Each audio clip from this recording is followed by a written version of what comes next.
Hello everybody, my name is Haseeb Taj. I am a structural engineer and I've been a building contractor for the last 8 years. In this video, I'm going to be talking about the drawings that you see on site and how to look at them. What are the main aspects of the drawing? So let's start. There are three types of drawings that you see on the site. Number one is the architectural drawing, number two is the structural drawing, and number three are the HVAC or the MEP drawings. MEP drawings means mechanical, electrical and plumbing drawings. We'll talk about that in a bit. So let's start with the architectural drawing.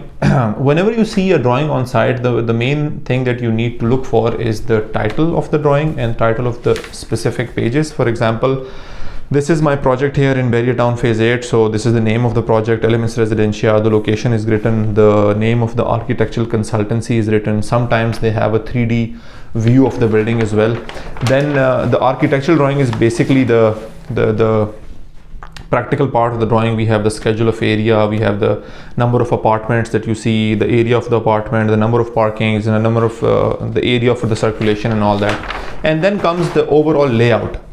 The thing that you need to see are the titles on the side. Usually they are here, but this awesome architect ORAD, they are really stylish in that. So you need to see the titles for the drawing, and then you need to see the overall layout. Architectural drawings are very easy to follow. They just are a scaled down version of the real thing that you have to make. For example, this is the parking floor. Here you can see -3. This is -3 level. You see the parkings, and then there are grids, and then there are dimensions given and all sorts of dimensions. This is a very awkward plot. Usually it's just a square or rectangle. It's very easy to follow. In this, that's really easy to follow as well. This idea bubble that you usually see on an architectural drawing, this usually signifies a change in the drawing. So if you see this bubble, you don't have to make this bubble on the drawing. This is just shows the modification for this part. Somewhere inside the bubble there is a modification. Now you see the layout. This is the commercial floor, this is the entrance, the mall entrance, the residential entrance, car parking, drop lane. So it's pretty self-explanatory. This is the main corridor, the apartments, the sizes of the apartments, the sizes of the living room, the sizes of the bedrooms, the terraces, the escape lobby, the garbage chute, the event space. Everything is given on the architectural drawing. Now, after you see the architectural drawing, you get an idea of what the building is all about. But when you want to make the building on site, you don't look at the architectural drawing, you look at the structural drawing. So the contractors use architectural drawings to get an idea and to confirm all the dimensions and everything. But once they come to the practical part, they just use the structural drawing. Now, let us start with the structural drawing. This structural drawing has been used a lot on site, so it's a bit rough. But let me show you how this is really the practical part.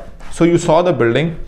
This is the name of the client, the proposed building, the name of the consultancy.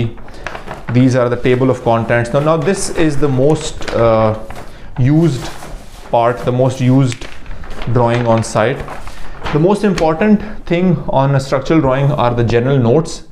It shows the strength of concrete, it shows the mix design, it shows the maximum aggregate size, it shows the splice lengths, it shows the developmental lengths. Everything that you need in order to start your construction is here.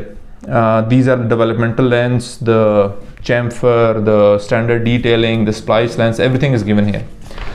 So once you have to read each and every word of this in order to understand the whole building. It's very important. Usually it's the same for every building, but some of the details are extremely important that you need to follow. Now you see different plans. This building is the column layout plan. Initially we have a layout. Now each and every column has a dimensions given, each and every column has grids given, each and every column has its own line on which it is aligned with other columns. Then you see the foundation reinforcements that you see. Now for example, this is number 8 at 10-inch center to center spacing. These are the bottom bars. These are the bottom bars for the other direction. So you see a lot of detail in this. Each and everything, all the steel, all the dimensions, all the columns, all the foundations, all the bars that are used in columns, all the stirrups, everything is written. For example, This is the foundation plan. Everything about the foundation is given in this plan. Now we see this is also a foundation plan. There are 2 layers of reinforcements. This is the detail of the other layer of the reinforcement. In every case you see where the column is placed so that you can do the layout as well. Now this shows the cut section, the section, different sections at AA, at BB, and at CC. So this is the section that you see. In the section you have different details of the steel. Now this is usually repetitive, but just to make sure that people understand everything that there is to the foundation. The depth of the foundation is given, the depth of all the other layers are given, the depth of the lift pit is given. These are the column details. All these things that you see here are the vertical bars in the columns. The sizes of the bars are given: 10 number 6 bars, 8 number 8 bars. Number 8 means the diameter is 1 inch. Number 6 means the diameter is 0.75 inches. Now these are round columns. These are different bars. There is a diameter of the round column given. This is the size in inches given. Usually different drawings are in different units, but in Pakistan we use the drawings in inches. These are the details of the shear walls, of the columns and everything. This is how it actually looks like. I just wanted you to have an idea of what it looks like. If you have any questions, just let me know. I'll make a video for a specific section if you want it. Just wanted to give you a rough idea. The detail of the stairs. There are different sections of columns, different sections of typical lift well opening. These are the details for the beams, and these are the details for the slab. Now for every floor this will keep on changing. This is a beam for the next floor. This is the beam, the slab for the next floor. This is the layout. This is the beam for the next floor. This is the opening. These are the beams for the next floor. This is the slab of the next floor. Now this will keep on repeating for a lot of times, and at the end you'll see the roof slab. Here it is. So this is the structural drawing. This is the drawing that we use the most on our site, and this is the drawing that we is the most important as well. But well, actually every drawing is important. Now we come to the drawing that is quite important but is very underrated. This is called the MEP drawing. So MEP means mechanical, electrical and plumbing, which means everything to do with water supply, everything to do with firefighting, everything to do with HVAC. If you have that in our building, for example, we have HVAC. Let me just show you the typical sections of all the drawings. Now this is the electrical drawing. This is the consultancy. This is the architect. This is the MEP consultancy, Recon. These are the different drawings. Where do we place the switches? Where do we place the fans? Where do we place everything that is electrical? These are all the sections. So the same building, now there is the same layout, but the information about the electrical things are given. Now these are electrical drawings. The next set is the plumbing and firefighting drawings. Here you see plumbing and firefighting.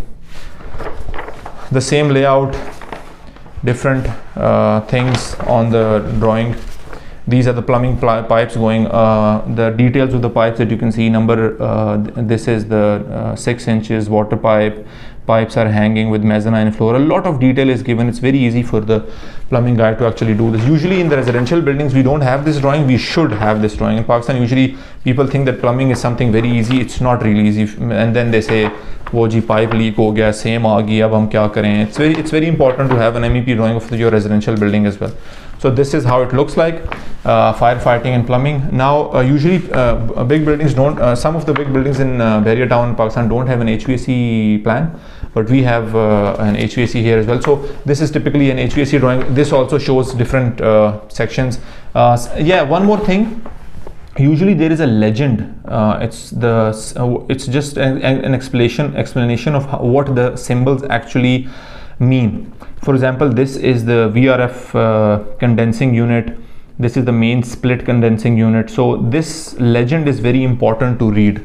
Once you read the legend, you understand the drawing, and it's actually self-explanatory. It's really easy to follow. So this with this I should just end. If you have any questions, specific questions about any drawings, you can ask me in the comments and I can answer it for you. But the main thing is that these drawings are made by consultants that specialize in a specific thing. You should know what an architect does, you should know what a structural engineer does, you should know what an MEP consultancy does. An MEP consultancy it's really underrated, it's very important. Usually what people do is they make the building in a quick succession, then they realize that, oh, we haven't done a lot of things about plumbing and electrical. Then they keep on making cores and breaking the slabs and breaking the walls, and they mess it up. If you have a systematic approach, this is how you do it. If you have any questions, just ask me, and you can visit this site anytime. It's just like your own site. Thank you so much for listening. Thanks a lot for your time.